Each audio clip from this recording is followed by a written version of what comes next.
Chers amis, bonjour. Nous nous retrouvons pour parler de la paracha universelle. Dans la paracha Vaïgash, nous voyons que le pharaon rencontre pour la première fois la famille de Yosef et qu'il se comporte d'une manière extrêmement cordiale, extrêmement attentionnée vis-à-vis d'eux. Il est aux petits soins pour la famille de Yosef et donc pour tous les Hébreux qui viennent par la suite, puisque dans la paracha Vaïgash, c'est là le début de la descente des Bnei Israël en Égypte.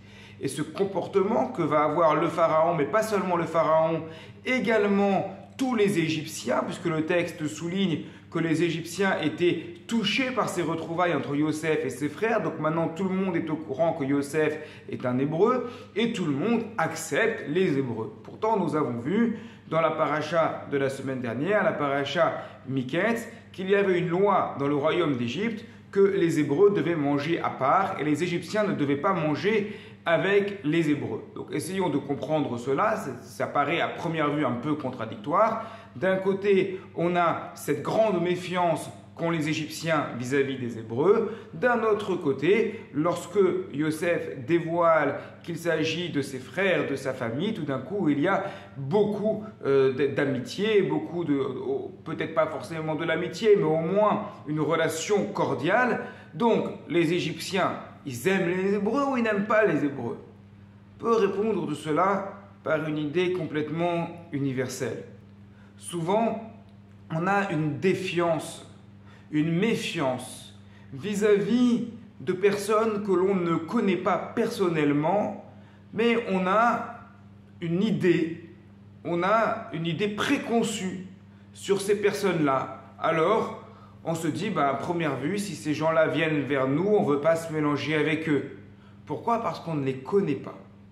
En revanche, parfois même au sein d'un groupe vis-à-vis duquel, a priori, nous avons quelques idées préconçues, lorsqu'on commence à parler avec un membre du groupe et qu'on voit que cette personne-là est plutôt intéressante, plutôt gentille, rend des services, eh bien on se dit finalement, ces gens-là ne sont peut-être pas complètement mauvais et on commence à échanger et on commence même à partager. C'est exactement ce qui s'est passé entre la paracha Miketz et la paracha Vaïgash.